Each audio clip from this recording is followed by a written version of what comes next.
আমি সকলোৱে জানো যে আমাৰ মোবাইলত ইনষ্টল হৈ থকা ইউটিউব এপ্লিকেশ্যনটো অন কৰি আমি ভিডিঅ' এটা বা অডিঅ' এটা শুনি থকাৰ অৱস্থাত হঠাৎ যদি আমাৰ মোবাইলৰ স্ক্ৰীনখন অফ হৈ যায় তো লগে লগে ভিডিঅ'টো অফ হৈ যায়। বিশেষকৈ মই অডিঅ' ক্ষেত্ৰত ক'ব বিচাৰিছোঁ, কেতিয়াবা আমি মিউজিক ছিষ্টেমত কানেক্ট কৰি আমাৰ মোবাইলৰ পৰা ইউটিউবত ভিডিঅ' বা গান শুনিব বিচাৰিলে হঠাৎ যদি আমি স্ক্ৰীনখন লক কৰি দিওঁ তো গানটো সিমানতে বন্ধ হৈ যায়। কিন্তু আজি আপোনালোকৰ বাবে এনেকুৱা এটা ট্ৰিক্স লৈ আহিছোঁ যাৰ সহায়ত ইউটিউবত গান এটা শুনি থকাৰ অৱস্থাটো মোবাইলৰ স্ক্ৰীনখন হঠাৎ অফ হৈ গ'লেও গানটো চলি থাকিব আৰু লক স্ক্ৰীনৰ ওপৰত মিউজিকৰ যি চিম্বল আহিব সেই চিম্বলটোত আপুনি গানটো স্কিপ কৰিব পাৰিব আৰু নেক্সট প্লেও কৰিব পাৰিব। গতিকে দেৰি নকৰি ভিডিঅ'টো আৰম্ভ কৰোঁ ব'লক। মই দুৰ্লভ আৰু আমাৰ ইউটিউব চেনেল জেবি মিক্সাৰলৈ আপোনালোক সকলোকে পুনৰবাৰ স্বাগতম জনাইছোঁ। আজিৰ এই ভিডিঅ'টোলৈ আমাৰ ইউটিউব চেনেলটিৰ নাম আছিল জেবি মিক্সাৰ।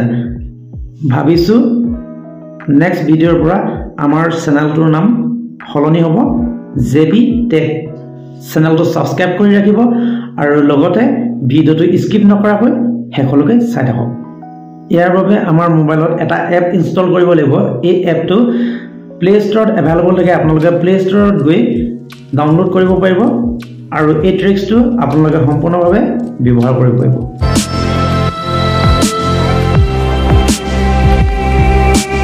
আমাৰ মোবাইলৰ প্লে ষ্টৰটো অন কৰি ল'ব লাগিব। প্লে ষ্টৰটো অন কৰি লোৱাৰ পিছতে ইয়াতে চাৰ্চ কৰিব লাগিব মিউজিক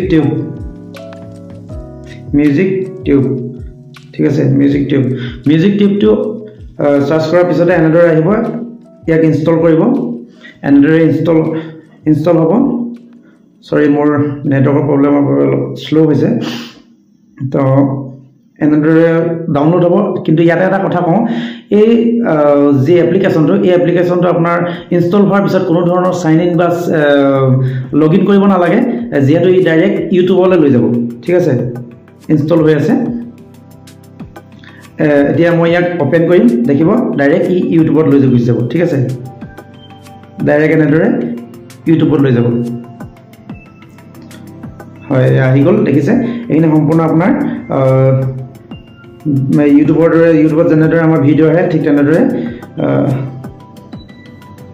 ইয়াতে দুটা অপশ্যন আহিব। যেতিয়া যিকোনো এটা ভিডিঅ' বা অডিঅ' আপুনি যেতিয়া ক্লিক কৰিব তেতিয়া দুটা অপশ্যন আহিব, এটা হ'ব ৱাটছ, এটা হ'ব লিষ্টেন।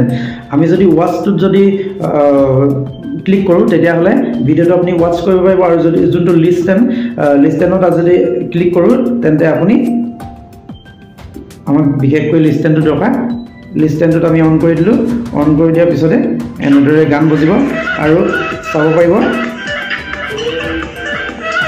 এতিয়া চাব পাৰিব, দেখিছে চলি আছে, এই গানটো তললৈ চলি আছে। ঠিক আছে, এতিয়া মই মোবাইলটো সম্পূৰ্ণভাৱে অফ কৰি দিলোঁ। অফ কৰি দিয়াৰ পিছতো চাওক গানটো বজি আছে। ঠিক আছে, এই মিউজিক টিউব এপ্লিকেশ্যনটোত যেতিয়া অন কৰি দিয়া হয় এনেদৰে দেখাই থাকে আৰু সম্পূৰ্ণ ইউটিউবে, আৰু ইয়াত আপোনালোকে চাব পাৰে যিকোনো ধৰণৰ ভিডিঅ' দেখিছে, এইবিলাক ভিডিঅ'বিলাক আপুনি ৱাটছ কৰিব পাৰিব। আৰু ধৰি লওক আমি এটা গান শুনিব বিচাৰিছোঁ, এই গানটো যদি আমি শুনিব বিচাৰোঁ তেতিয়াহ'লে লিষ্টেনত দিব লাগিব। লিষ্টেনত দিয়াৰ পিছত দেখুৱাই আছোঁ আপোনাক কি হয়। ঠিক আছে, এনেদৰে গানটো বজিলে। গানটো বজাৰ পিছতো দেখক ইয়াত মই কাটি দিলোঁ, কিন্তু গানটো চলি আছে সম্পূৰ্ণভাৱে। ঠিক আছে, আৰু এপ্লিকেশ্যনটো হৈ গ'লে এইটো আপোনালোকে মোবাইলত ইনষ্টল কৰি ল'ব লাগিব। ঠিক আছে, এতিয়া কথাটো হ'ল কি, সম্পূৰ্ণ মই স্ক্ৰীনখন অফ কৰি দিম। স্ক্ৰীনখন অফ কৰি দিয়াৰ পিছতো চলি আছে গানটো। ঠিক আছে, এনেদৰে আপোনালোকেও ব্যৱহাৰ কৰিব পাৰিব। খুব ধুনীয়া এটা ভাল এপ হয় আৰু কোনো ধৰণৰ ফেক এপ নহয়, আপোনালোকে চাব পাৰে। চ' আজিৰ ভিডিঅ'টো ইমানে আছিল। মোৰ ভিডিঅ' বনাবলৈ অলপ প্ৰব্লেম হৈছে, সেই গতিকে ভিডিঅ'বিলাক লাহে লাহে দি আছোঁ। আপোনালোকে সকলো ভিডিঅ' চাব আৰু লাইক কৰিব, কমেণ্ট কৰিব, আৰু আমাৰ চেনেলটো ছাবস্ক্ৰাইব কৰিবলৈ নাপাহৰিব, জেবি মিক্সাৰ। और नीचे जो वो सब्सक्राइब का बटन है ना, उसको हिट करो। कहानी खत्म। देखो मत, जल्दी से करो सब्सक्राइब।